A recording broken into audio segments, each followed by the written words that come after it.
দিদি যাবে তিহার জেলে, সঙ্গে যাবে কে? বাড়িতে আছে হুলো ভাইপো, কোমরে বেঁধেছে। সোনার বাংলা 24/7-এ আপনাদের সকলকে স্বাগত জানাই। দিদি যাবে তিহার জেলে, সঙ্গে যাবে কে? বাড়ি আছে হুলো ভাইপো, কোমর বেঁধেছে। চরম কটাক্ষ সুকান্তর। দিদি যাবে তিহার জেলে, সঙ্গে যাবে কে? বাড়ি আছে হুলো ভাইপো, কোমর বেঁধেছে।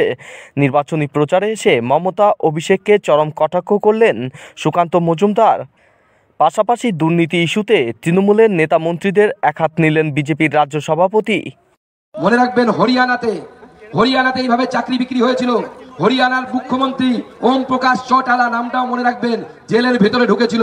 অপেক্ষা করুন, পশ্চিমবঙ্গের মুখ্যমন্ত্রীও জেলের ভেতরে ঢুকবে, চাকরি বিক্রি করে জেলের ভেতরে।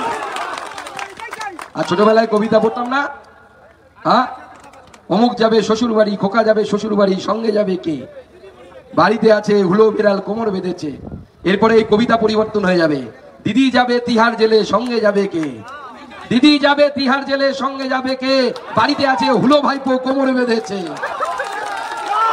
দিদি বলেছিল ভোটের সময় ডবল ডবল চাকরি দেবো, দিতে পারেনি। ডবল ডবল জেলে যাচ্ছে। পার্থ চট্টোপাধ্যায় জেলে, সঙ্গে প্রেমিকা ফ্রি, বান্ধবী ফ্রিতে জেলে। কি জেলে যাচ্ছে না? অনুব্রত মন্ডল কি ডায়লগ দিত, চড়াম চড়াম, গুড় বাতাসা, নকুলদানা। এখন তিহার জেলে ভিতরে নকুলদানা গুনছে, হরি হো দিন তো গেল, সন্ধ্যা হলো, পার করো আমার। আর একা যায়নি, সঙ্গে আবার মেয়েকে নিয়ে গেছে। মেয়েটা বেচারা কি করবে, বাপের পাপে ফাঁসলো। তাই বলে না, পাপ বাপকেও ছাড়ে না। এতে দেখা গেল পাপ মেয়েকেও ছাড়ে না। এখন পাপ করলে পরে তাকে ভুগতে হবে, সে তুমি বাপি চালচোর হোক আর বঙ্কিম হাজার মতো বড় ডাকাত হোক। প্রত্যেকটা জেলে যাবে, জেলের ভেতরে যাবে। আমি সেই কথা বললাম। আজকে মুড়িগঙ্গা নদীর ব্রিজ থেকে শুরু করে নদীবাদের সমস্যা, আমি শুনলাম কপিল মুনির আশ্রমের সামনে 19 কোটি না কত কোটি টাকা স্যাংশন হয়েছিল, সব নাকি জলের মধ্যে ভেসে গেছে। প্রত্যেকবার আমি দেখি সাগর মেলার আগে, গঙ্গাসাগর মেলার আগে নদী খনন করা হয়, হ্যাঁ, ড্রেজিং বলে, তাই না? প্রত্যেকবার ড্রেজিং হয়, কোটি কোটি টাকা দেওয়া হয়। সেই টাকা কোথায় চলে যায় কেউ খুঁজে পায় না। আপনারা কাগজ জোগাড় করুন।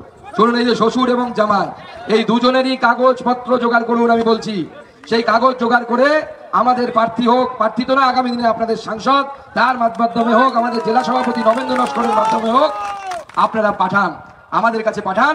হাইকোর্টে গিয়ে আমরা সিবিআই তদন্তের অর্ডার নিয়ে এই চোরেদেরকে জেলে ঢোকানোর ব্যবস্থা করবো। এই চোরেরা জেলে ঢোকানো।